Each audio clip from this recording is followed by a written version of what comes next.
ନମସ୍କାର। ଆସନ୍ତୁ ଆରମ୍ଭ କରିବା ଆଜିର ଏହି ସୁନ୍ଦର ଭିଡ଼ିଓଟି। ଭଗବାନ ଶ୍ରୀକୃଷ୍ଣଙ୍କ 16,108 ରାଣୀ କିଏ ଥିଲେ? ସେମାନଙ୍କ ପଛରେ ଥିବା ରହସ୍ୟ ଆସନ୍ତୁ ଜାଣିବା ଏହି ଭିଡ଼ିଓ ମାଧ୍ୟମରେ। ଭଗବାନ କୃଷ୍ଣଙ୍କର 16,108 ଜଣ ରାଣୀ ଥିଲେ।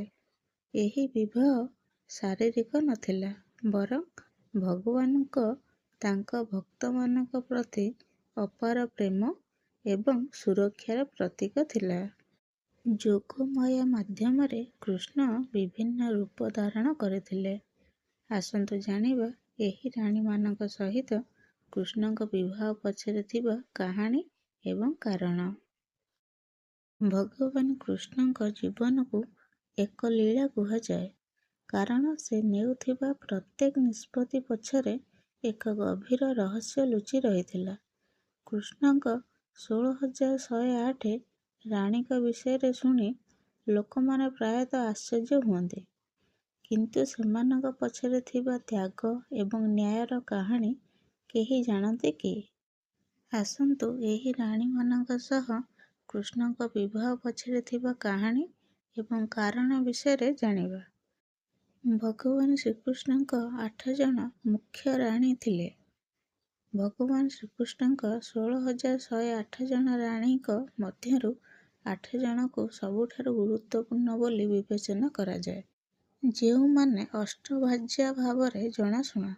ସେମାନଙ୍କର ନାମ ହେଲା ରୁକ୍ମିଣୀ, ଦେବୀ ଲକ୍ଷ୍ମୀଙ୍କ ଅବତାର, ସତ୍ୟଭାମା, ସତ୍ରାଜିତଙ୍କ କନ୍ୟା, ତାଙ୍କ ସାହସ ପାଇଁ ପ୍ରସିଦ୍ଧ, ଜାମ୍ବବତୀ, ଜାମ୍ବବାନଙ୍କ କନ୍ୟା, କାଳିନ୍ଦୀ, ସୂର୍ଯ୍ୟଦେବଙ୍କ କନ୍ୟା ଏବଂ ଯମୁନା ନଦୀର ଅବତାର, ମିତ୍ରବିନ୍ଦ, ଉଜ୍ଜୟିନୀର ରାଜକୁମାରୀ, ସତ୍ୟ, କୋଶଳର ରାଜକୁମାରୀ, ଭଦ୍ରା, କୈକେୟୀର ରାଜକୁମାରୀ, ଲକ୍ଷ୍ମଣା, ମଦ୍ରାର ରାଜକୁମାରୀ। ଭଗବାନ ଶ୍ରୀକୃଷ୍ଣ କାହିଁକି 16,108 ଜଣ ରାଣୀଙ୍କୁ ବିବାହ କରିଥିଲେ?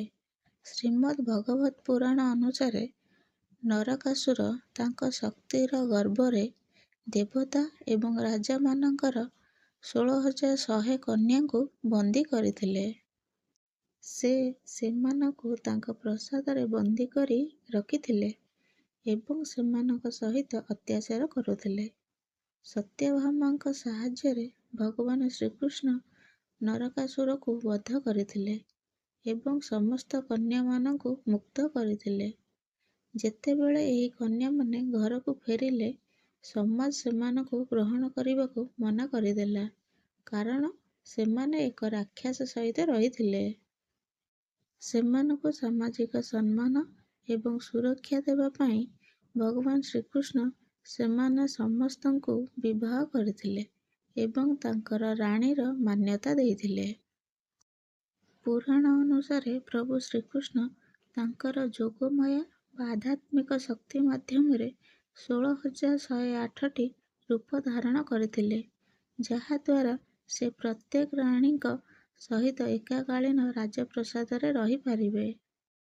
ଭକ୍ତମାନେ ବିଶ୍ୱାସ କରନ୍ତି ଯେ ଏହି ଝିଅମାନେ ପ୍ରକୃତରେ ତ୍ରେତୟା ଯୁଗର ଗୋପୀ ଏବଂ ଋଷି ଥିଲେ, ଯେଉଁମାନେ ପ୍ରଭୁଙ୍କୁ ସ୍ୱାମୀ ଭାବେ ପାଇବା ପାଇଁ କଠୋର ତପସ୍ୟା କରିଥିଲେ। ଏହି ବିବାହ ଶାରୀରିକ ନୁହେଁ, ବରଂ ପ୍ରଭୁଙ୍କ ଭକ୍ତଙ୍କ ପ୍ରତି ଅପାର ପ୍ରେମକୁ ପ୍ରତିଫଳିତ କରେ। ଏହା ମଧ୍ୟ ଦର୍ଶାଏ ଯେ ପ୍ରଭୁ ସର୍ବଦା ତାଙ୍କ ଭକ୍ତମାନଙ୍କୁ ରକ୍ଷା କରନ୍ତି।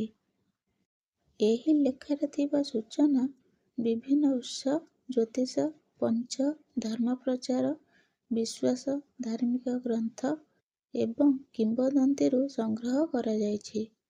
ପାଠକମାନଙ୍କୁ ଅନୁରୋଧ କରାଯାଉଛି ଯେ ସେମାନେ ଲେଖାକୁ ଶେଷ ସତ୍ୟ କିମ୍ବା ଦାବୀ ଭାବରେ ବିବେଚନା ନ କରନ୍ତୁ ଏବଂ ନିଜର ବିବେଚନା ବ୍ୟବହାର କରନ୍ତୁ।